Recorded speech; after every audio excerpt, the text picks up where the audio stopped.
and that we would first see the threat of deflation, followed by a helicopter drop, and that would be followed by big inflation, and that has happened. There was the 2008 crisis. We're seeing the base money around the planet being hyperinflated right now, while all of the credit aggregates are collapsing, and so it's sort of netting out to zero inflation or just slightly positive inflation, even though base money around the planet is just taking off like a rocket. But it would then be followed by a real deflation and then followed by hyperinflation. So I think it sort of looks like this. We've got the markets going up in the real estate bubble in 2007, and then we had the threat of deflation, which was the 2008 market crash and the big helicopter drop of currency, and you are here. And then I think that we're going into something like this, and it'll be followed by the world's central banks overreacting. People say, some people say I've been calling for hyperinflation, hyperinflation, hyperinflation. There isn't any time that I can find in all of history where a population that's all on one side of the boat, when you have a nation of debtors, what has to happen is that you go into a deflation first, allowing the banks to foreclose, and the public in general is on the losing side of the bet. We are entering a period of financial crisis that is the greatest the world has ever known. The wealth transfer that will take place during this decade is the greatest wealth transfer in history. Wealth is never destroyed, it is merely transferred, and that means that on the opposite side of every crisis there is an opportunity. The great news is that all you have to do to turn this crisis into your great opportunity is to educate yourself. I believe that the best investment that you can make in your lifetime is your own education. Education on the history of money, education on finance, education on how the global economy works, education on how all of these guys, the central bankers, the stock market, how they can cheat you, how they can scam you. If you learn what is going on and how the financial world works, you can put yourself on the correct side of this wealth transfer. Winston Churchill once said that the further you look into the past, the further that you can see into the future. This program is all about creating your own crystal ball, being able to gaze into the future, being able to change this crisis, the greatest crisis in the history of mankind, into your great opportunity.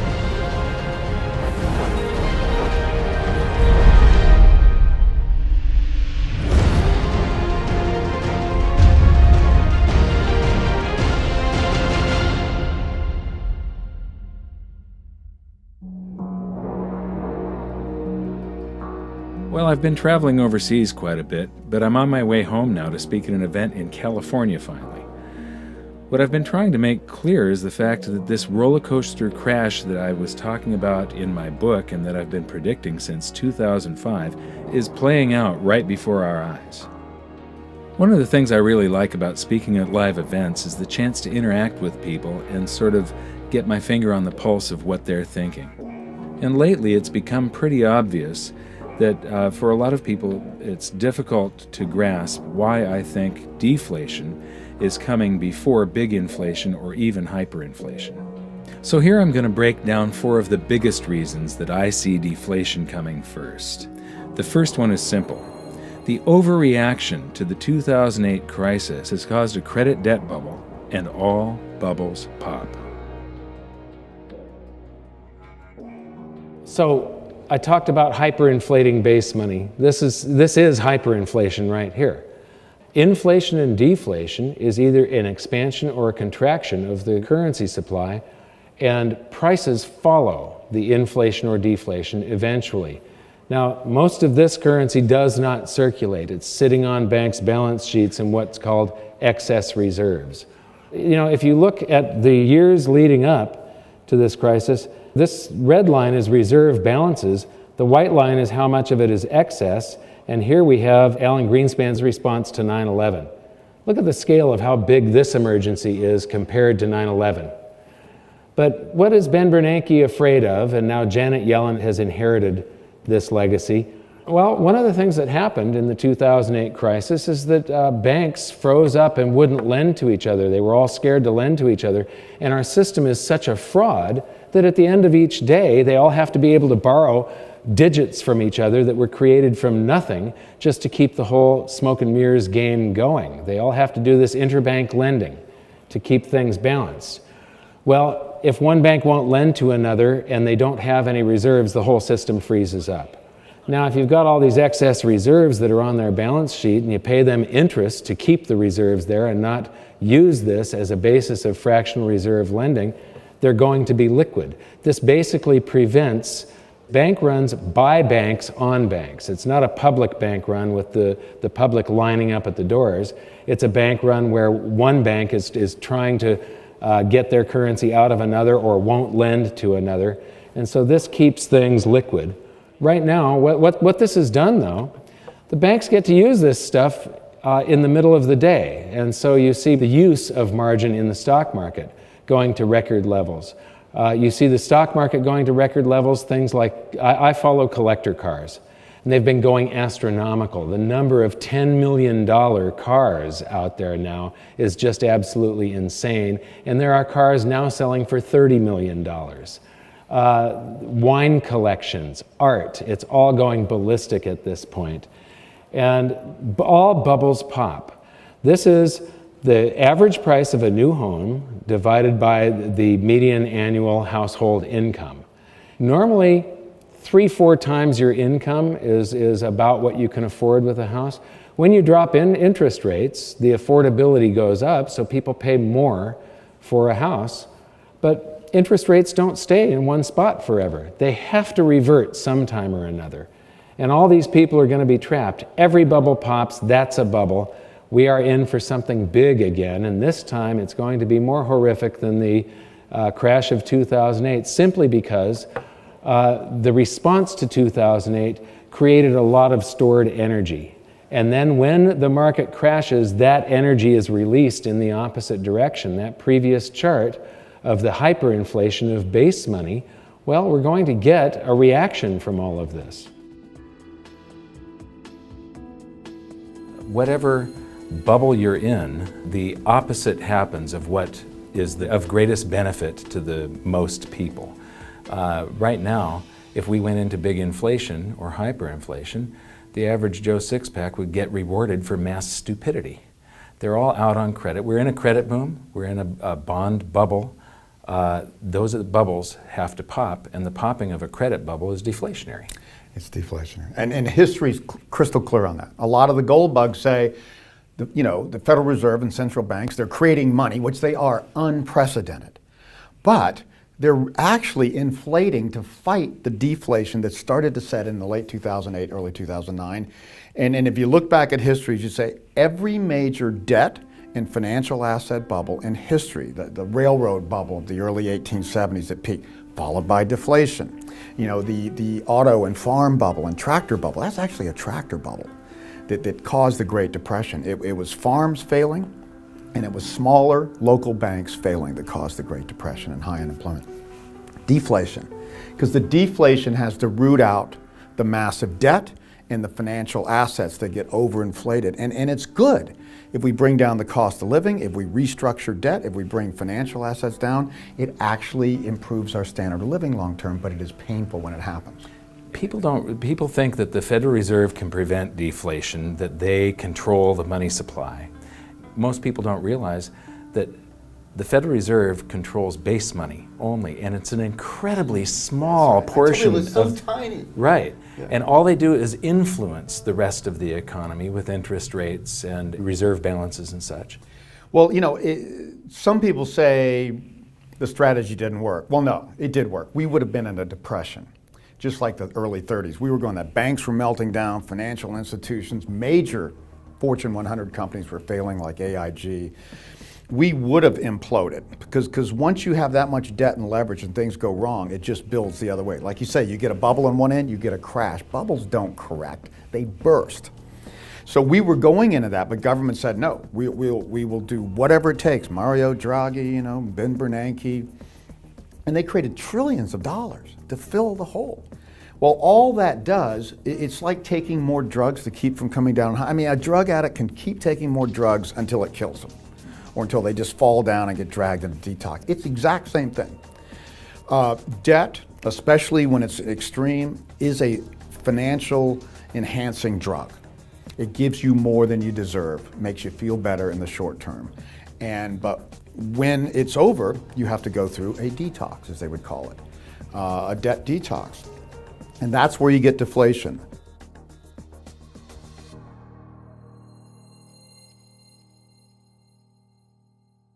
This is the demographics of the United States back in the year 1940. And it's broken into 5-year age groups. And what I'm going to show you here is the baby boom, and one of the reasons that we're going into this deflationary scenario. And we're also in this swing from individualism to collectivism. This is a pendulum, a cycle that just goes back and forth throughout time. And this is the greatest threat to your well-being and the well-being of the economy and freedom. We're going through a period where this demographic is going to cause some huge problems. So here we are in 1950, and you can see the beginning of that baby boom taking off. 1960, 1970, and this wave. Now, the reason I've got this broken up into these different colors, children are the ultimate consumers. They consume everything, they produce nothing, except a quality of life for their parents, a big reward as far as seeing them grow up and so on. But economically, children are an economic loss. They consume economic energy. What you're seeing here is this wave coming into working age. The green area is sort of a break-even area. That's when people are getting a job, and it might be a minimum wage job or something like that, and might be sharing an apartment with a few other people. And then as you get into the yellow area, you start to become a net positive for society. You're paying income tax, you're producing more than you consume, and then you get into what's called the maximum spending demographic. The maximum spending demographic is ages 45 to 54. And this group lives in the largest houses of their lifetimes. They're driving the most cars of their lifetimes. They're sending their kids off to college. They're spending a lot. Then they become empty nesters. That's the maximum saving demographic. Once the kids are gone off to college, they go, holy moly, we didn't save anything, and we want to retire in 5 years or 10 years. And so they start saving, and then you get to the point where they retire, and they become a maximum social burden demographic, I call it, simply because they're liquidating assets. They've got their stocks and their savings, and each year they're going to liquidate some of those to live, and the only driver that in the economic driver is the medical industry. They drive the medical industry. So economically, the maximum social burden group is a net loss for the prosperity of society, the prosperity of an economy. And so I'm going to go back again, and you can see that maximum social burden group almost didn't exist in 1940. And there's a lot of people of that working age and maximum spending age supporting the few people that were of the maximum social burden category. And then we get the baby boom sweeping through, and in the 80s and that stock market boom of the 90s and all the way up to 2000, that yellow area that really drives the economy was growing every year. Now, we have an economy where it's supposed to grow at about 3%, or it's going to stall. We inflate the currency supply at about that rate. But now, after the year 2000, we've got 2010, the peak of the maximum spending demographic. And from now on, it's sort of downhill. Maximum savers, they do help drive the stock market, but look at that maximum social burden category and look at what happens next. So we are going into this time period right now. Now, the reason there's no children on there is they haven't been born yet. But if you look at, when I first presented this a couple of years ago, birth rates have been falling for quite a while now, and they've been falling even at an even greater speed since the crash of '08. And if you look at the data from the Great Depression, birth rates just fell off a cliff in the Great Depression. And so you have less people of the younger age coming into this demographic to support the people that are retiring. They didn't have the pill during the Great Depression.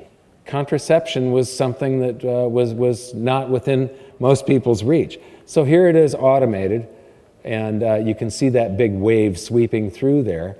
And if you could imagine data for the children, it would be at a much lower rate. And if we do have a big economic pullback, you're going to see that really reduce. So we're in, most likely, some very serious trouble here, because all of our social programs and the way the economy and the society is set up, everybody's expecting to be able to retire at a certain age and live fairly comfortably off of the rest of us, off of the government. Any comments on these different age groups, maximum spending, demographic, maximum savings, and maximum you've got the social same burden? model we do. What is unique at this time in history, and it's the main topic of my most recent book. That's why I call it the demographic cliff. This is the first time in most wealthy countries, there's a few exceptions, let's call it Sweden, Switzerland, and Australia, countries like that, that have a larger millennial or echo boom.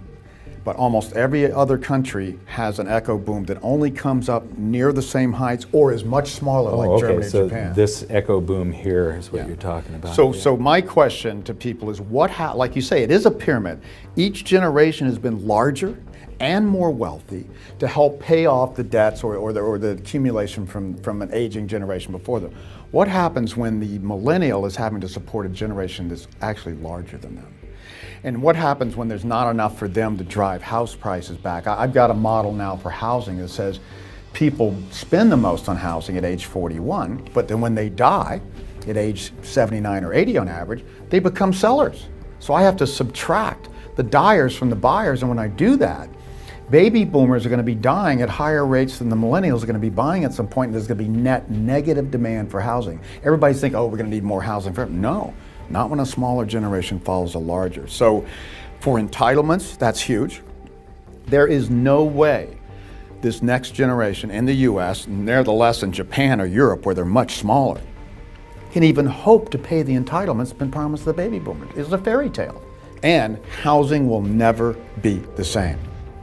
We saw the Bob Hope generation come out of World War II, the first middle-class generation in history where the average person could buy a house on a mortgage. That was not the case in the Roaring '20s even. Only the affluent could do that. So that was a big boon for housing, and housing went out, the depression went away.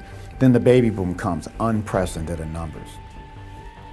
All of our lifetimes, housing's gone up with a few exceptions here and there. Housing is going to do well to go sideways for the coming decades, nevertheless go up much again because of this generational shift. We've never seen this in history.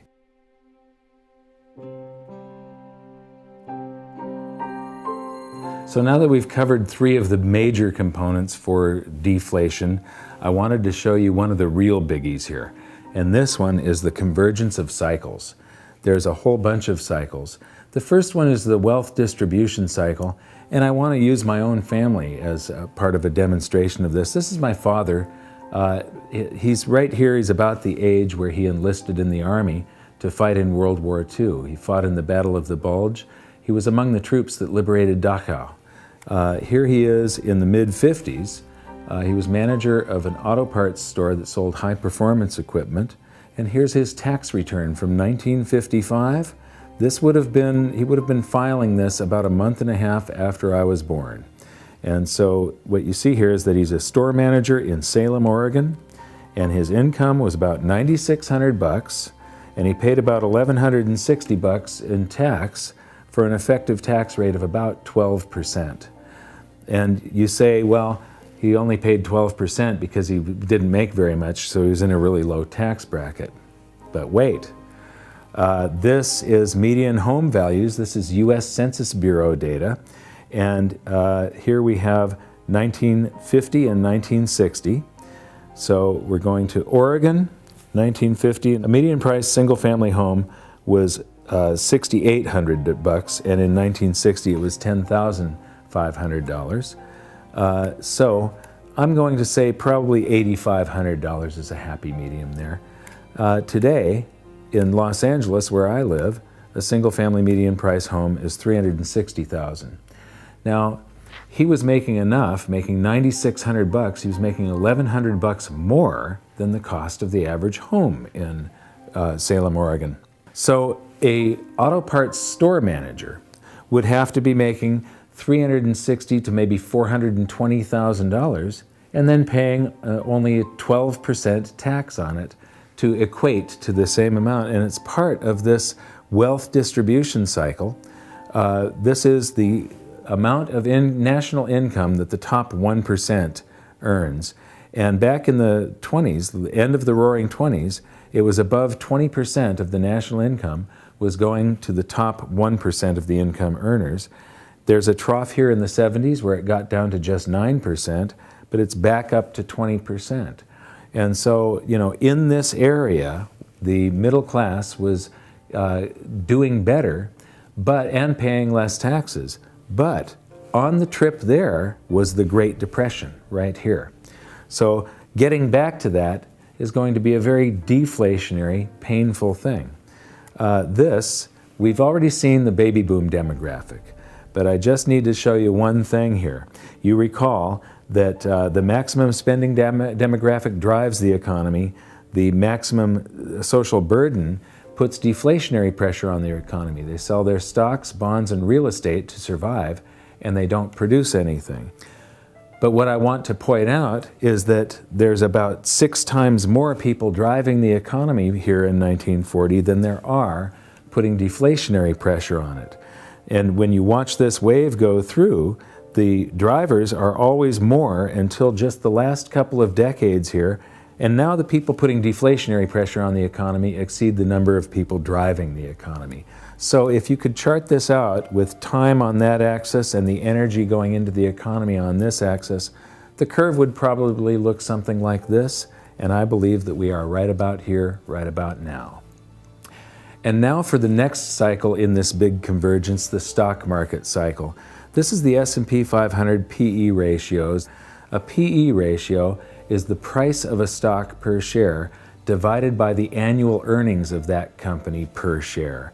And if you're paying somewhere between 10 to 14 times annual earnings, that's fair value. Anything under 10 is undervalued, 14 to 20 is overvalued, and anything over 20 is bubble territory. And here comes the data. And what is important here is that when the stock market goes into a bubble, without exception, it has to visit undervalued before a new bull market can begin.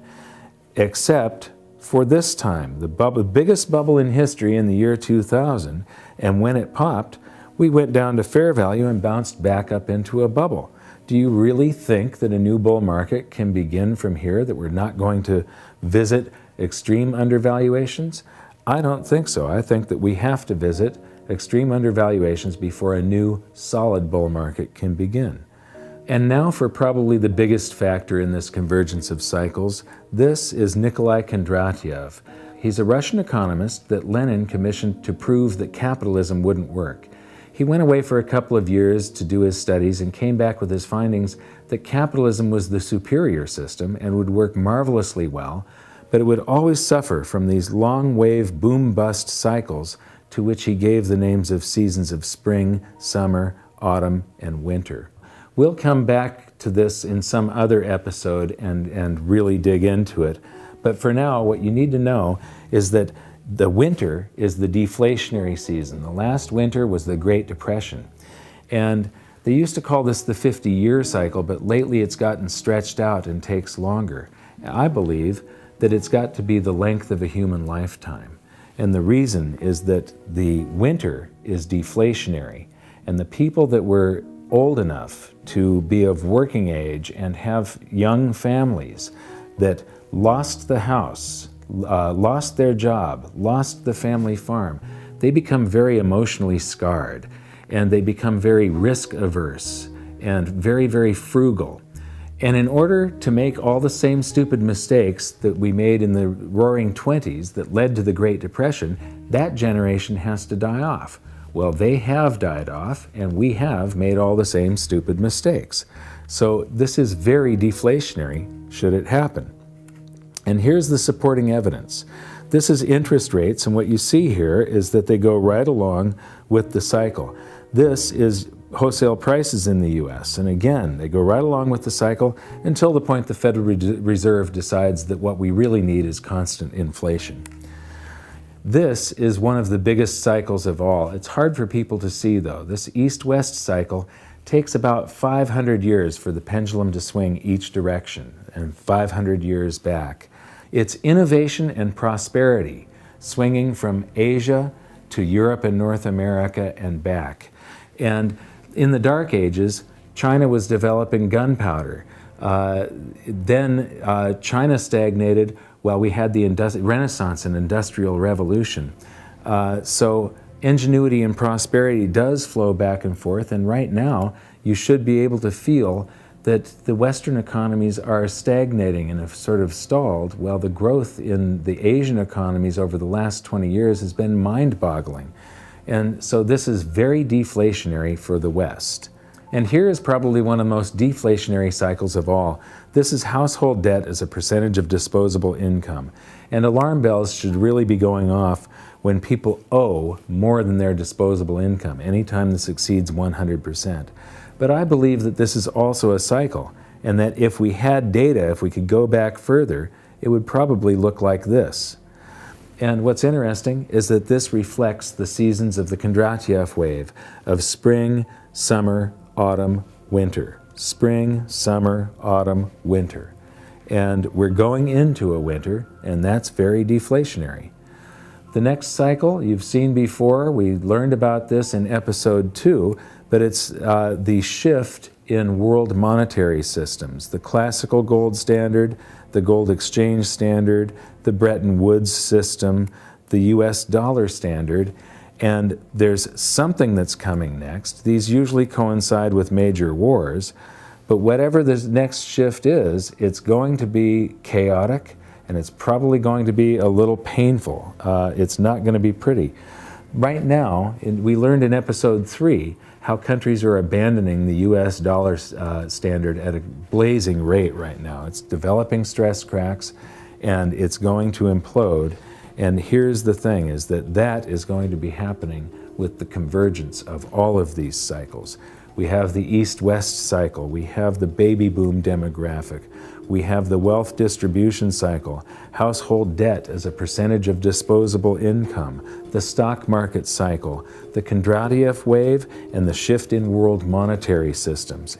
And the thing about all these cycles is that they have all peaked and they're starting to descend, which is deflationary. Deflation, deflation, deflation, deflation, deflation. And that is all happening at the time when the world monetary system is developing stress cracks, it's about to implode, and it's going to be extremely chaotic. These things are all going to make it even more chaotic. So that's the convergence of cycles, and all of these things are the reason that I am expecting deflation before big inflation or hyperinflation. But just as I said in my book, any deflation is probably going to be short-lived.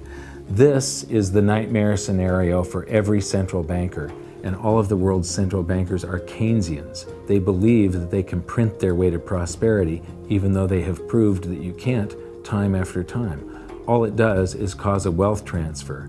When all of the world's central banks start printing their currencies into oblivion simultaneously, what you will see is a wealth transfer where the vast majority becomes very poor and just a few people become very rich. It's horrible for the economy, but Japan is the prime example that it does not work. You can't print your way to prosperity. And here's what you can do. Educate others, protect yourself from what is coming, and please share these videos with everybody that you can. And until the next episode, thank you very much for watching. You can do stuff now to be ahead of this and be positioned right when this happens, because this is inevitable. This is going to be the first time that we have an economic event of this scale that is global. A small percentage of people are going to make a fortune and do very well, and most people are just going to not know what